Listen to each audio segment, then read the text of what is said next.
8 years of marriage destroyed by one Sunday morning comment. But what she did next.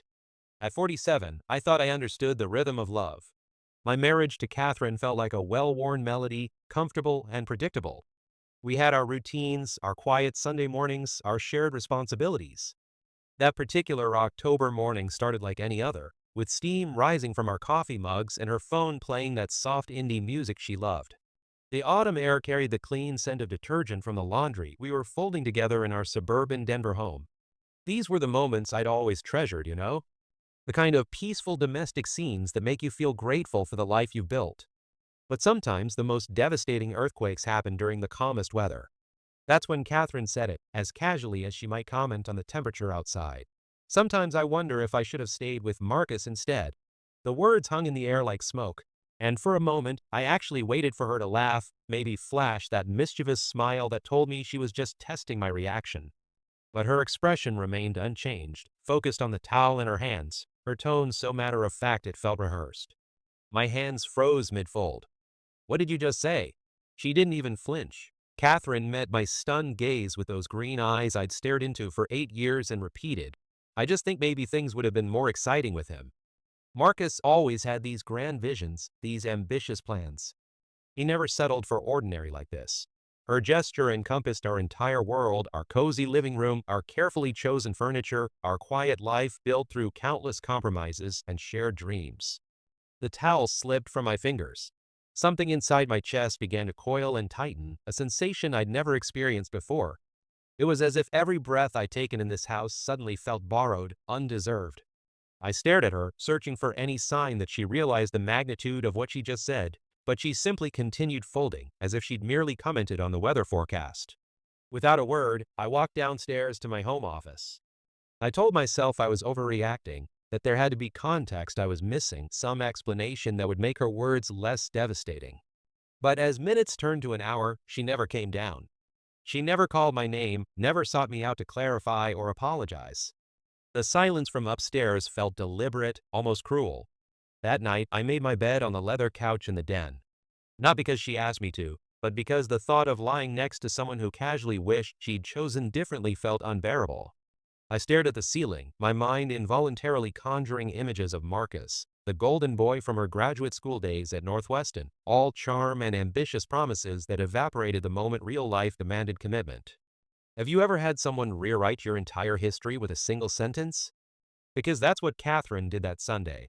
Suddenly, every laugh we'd shared, every crisis we'd weathered together, every quiet moment of contentment felt like a consolation prize. I wasn't her choice. I was her settlement. Marcus had been the one who'd devastated her a decade ago, vanishing without explanation when a consulting opportunity in Singapore proved more appealing than their relationship. I was the one who'd held her through those tearful nights, who'd helped her rebuild her confidence, who'd proven that love could be steady and reliable. And yet, years later, while folding the laundry of our shared life, she was telling me she might have preferred his instability to my faithfulness. After that revelation, something fundamental shifted in my core. I stopped initiating our usual conversations, started working later hours, would sit in my car in the driveway for extra minutes, needing to compose myself before entering what no longer felt like home. The man who used to share every detail of his day began rationing his words like precious commodities. Catherine noticed, of course. "You seem distant lately," she'd say over dinner. "Is everything all right at work?" I'd offer noncommittal responses, but the truth was I was pulling away piece by piece, not through dramatic confrontation but through emotional withdrawal. I was learning to protect what remained of my self-respect. Our conversations became increasingly mechanical. We looked like polite strangers sharing the same address, going through the motions of partnership while the space between us grew wider each day. Even our physical intimacy felt hollow, as if we were both performing roles we no longer believed in. Then came the evening that shattered what little equilibrium remained. Catherine arrived home at nearly 11 o'clock, hours past our usual dinner time, offering no explanation or heads-up text. When she finally walked through the door, there was something different about her energy, nervous, almost guilty. "Sorry I'm late," she said, avoiding eye contact. "I ran into an old friend and we grabbed drinks." The way she said "old friend," too casual, too practiced, made my blood turn cold. "Which friend?" I asked, though my heart already knew the answer. "Marcus." The name dropped between us like a stone into still water. We just happened to be at the same bar downtown. It would have been weird not to say hello. Just happened to be at the same bar in a city of 3 million people. I didn't explode. I didn't shout or accuse or demand explanations. Instead, I felt something inside me go completely still, almost eerily calm.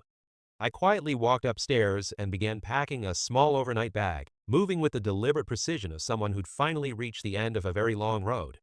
"What are you doing?" Catherine asked from the doorway, her voice suddenly sharp with panic. "I think you need time to figure out what you actually want," I said, not looking at her. "And I need time to remember what I deserve." She looked like she wanted to argue, wanted to explain, but I held up my hand to stop her. "I'm not angry, Catherine. I'm just finally awake. And what I see clearly now is that I've been trying to earn love from someone who's always kept one foot out the door, one eye on the horizon, wondering what else might be out there. I stayed with my brother Michael for 2 weeks before finding a temporary apartment across town. Catherine called repeatedly those first few days, left voicemails trying to minimize what had happened, claiming I'd misunderstood her intentions. But I'd heard her clearly that Sunday morning, and even more clearly that night when she came home late with Marcus's presence still lingering around her like expensive cologne. Something remarkable happened in that silence, something I hadn't expected. I felt lighter. Lonely, yes, but authentically myself for the first time in months. I started running again, something I'd abandoned when our relationship began consuming all my energy. I cooked elaborate meals for one, rediscovered books I'd wanted to read, reconnected with friends I'd neglected. Most importantly, I began to see how much of myself I'd compromised trying to be enough for someone who fundamentally wanted something else. The man who'd spent months walking on eggshells, analyzing every interaction for signs of dissatisfaction, was gone. In his place was someone who remembered his own worth. 3 months later, I filed for separation. No drama, no bitter arguments, just clean legal paperwork that reflected what we both already knew: we'd grown into different people who wanted different things. But life has a way of testing your resolve when you least expect it. On a cold February morning, Catherine appeared at my apartment door. She looked different, smaller somehow, like someone who'd spent serious time thinking about choices and consequences. Her usual confident posture had been replaced by something more vulnerable, more uncertain. "I saw him again," she said without preamble. "Marcus? We had coffee last week." I waited, sensing there was more. "He's exactly the same," she continued, her voice barely above a whisper. "Still chasing the next big opportunity, still making promises he'll never keep. Still emotionally unavailable." She looked up at me with tears threatening to spill. "I was so wrong, James.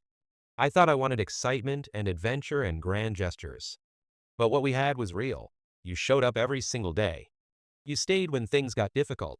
You loved me consistently, and I destroyed that because I was foolish enough to romanticize someone who'd already proven he couldn't commit to anything." I believed her. The regret in her voice was genuine, the recognition of her mistake sincere. But as I looked at this woman I'd once planned to grow old with, I realized something profound had shifted inside me during our months apart.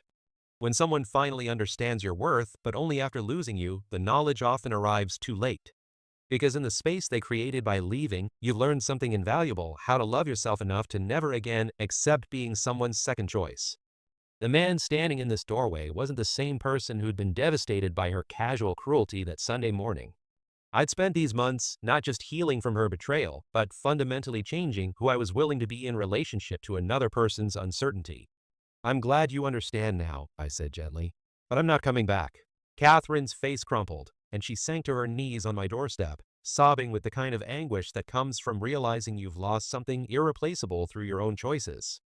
It was heartbreaking to witness, but I didn't waver. I didn't close the door in anger or slam it with dramatic finality. Instead, I closed it with something I'd never experienced before: a complete peace with my own decision. For the first time in our entire relationship, I wasn't trying to earn her love or prove my worth or convince her I was enough. I was simply choosing myself.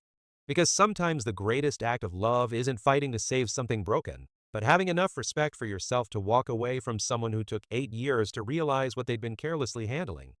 And in that moment, I understood that the real tragedy wasn't losing Catherine. It was how long I'd been willing to accept being treated as less than I deserved.